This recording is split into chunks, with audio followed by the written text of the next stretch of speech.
আসসালামু আলাইকুম।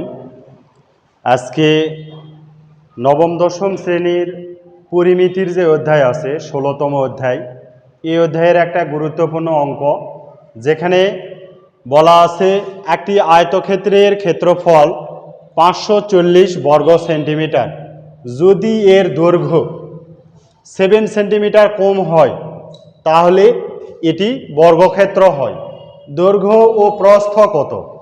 তো আমরা যদি একটা আয়তক্ষেত্র আঁকি, এখানে যদি একটা আয়তক্ষেত্র আমরা আঁকি, তো এখানে কি বলা আছে, এই পুরোটার ক্ষেত্রফল বলা হয়েছে। তো পুরোটার যদি আমরা ক্ষেত্রফল যদি বলি, তাহলে এখানে এটা একটা যদি আয়তক্ষেত্র হয়, এটা হচ্ছে কি দৈর্ঘ্য আর এটা হচ্ছে প্রস্থ।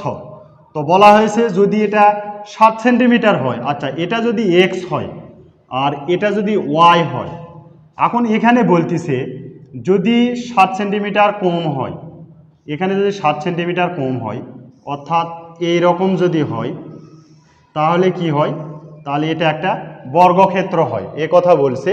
তো এর দৈর্ঘ্য ও প্রস্থ কত এটা আমাকে দেখতে হবে। তো এখানে প্রথমেই কাজটা কি, আমাদের ধরি আয়তক্ষেত্রের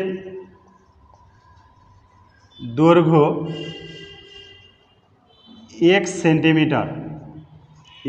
সেন্টিমিটার, আর কি ধরে নেব, এখানে আমাদের প্রস্থ ধরে নেব। আয়তক্ষেত্রের প্রস্থ ওয়াই সেন্টিমিটার।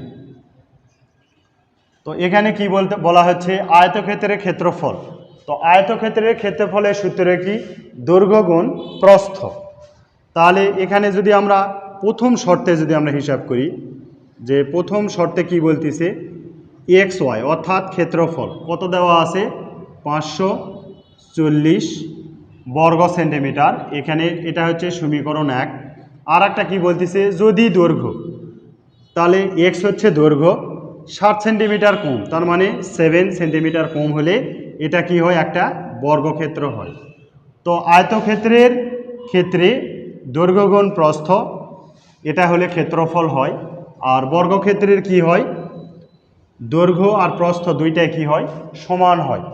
তো দৈর্ঘ্য আর প্রস্থ কখন সমান হয়েছে, এখানে বলতেছে যখন দৈর্ঘ্য থেকে কি বলা আছে 7 সেন্টিমিটার কম, তখনই এটা কি হবে, বর্গ হবে। অর্থাৎ এই এক্স থেকে আমরা যদি 7 সেন্টিমিটার যদি আমরা বিয়োগ করি, তাহলে আমরা কি হবে, প্রস্থের কি হবে, সমান হবে।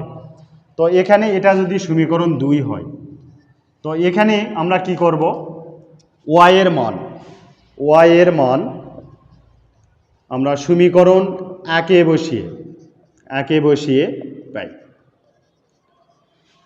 তাহলে এখানে এক্স আসেই, ওয়াই সমান কি ধরা আছে আমাদের, এক্স মাইনাস 7 ইকুয়াল টু কত, 540। এটাতে যদি এটাকে আমরা গুণ করি, তাহলে এক্স স্কোয়ার মাইনাস 7x, এটা যদি এপারে নিয়ে আসি মাইনাস 540 ইকুয়াল টু 0। তো এটা আমরা মিডিল টাউন ফ্যাক্টরে যদি ভাঙাই, তাহলে কি দাঁড়াচ্ছে, x square minus 27x plus 20x minus 540 equal to 0। তাহলে এটাই 27 দুগুণে 54, 540, 20 থেকে 27 যদি আমরা বিয়ে করি তাহলে মাইনাস 7। এখন এখানে দুইটা যদি আমরা কমন নিই, এক্স কমন নিলে তাহলে এক্স মাইনাস 27 প্লাস 20 যদি আমরা কমন নিই, তাহলে এক্স মাইনাস 27 ইকুয়াল টু 0। তাহলে এখানে এক্স মাইনাস 27 আর একটা কী হবে, এক্স প্লাস 20 ইকুয়াল টু 0। তো এই পাশটা যদি আমরা এখানে মুছে দিই, এটা অঙ্কের অংশ নয়, বোঝানোর জন্য আমি করছিলাম। তাহলে এখানে আমরা কি করব, এই পাশ থেকে হয় এটা ইকুয়াল টু 0 অথবা এটা ইকুয়াল টু 0। তাহলে কি লিখব, হয় এক্স মাইনাস 27 ইকুয়াল টু 0 অথবা এক্স প্লাস 20 ইকুয়াল টু 0। তাহলে এক্স ইকুয়াল টু মাইনাস 27 যদি পার্কে দেই প্লাস 27, আর এখানে কি দেখা আছে, এক্স ইকুয়াল টু কি আছে, প্লাস 20, এবার পার্কে গেলে মাইনাস 20। তার মানে দৈর্ঘ্য প্রস্থ কখনোই কি, আমাদের দৈর্ঘ্য প্রস্থ কখনোই মাইনাস হতে পারে না, অর্থাৎ ঋণাত্মক হতে পারে না। তো এখানে কি লিখব, গ্রহণযোগ্য নয়। তো এটা যদি হয়, তাহলে আমরা কি লিখব, এখানে অতএব আমরা এক্সটাকে কি ধরছি, এখানে এক্সটাকে দৈর্ঘ্য ধরছি, অতএব দৈর্ঘ্য এক্স ইকুয়াল টু কত, 27 সেন্টিমিটার।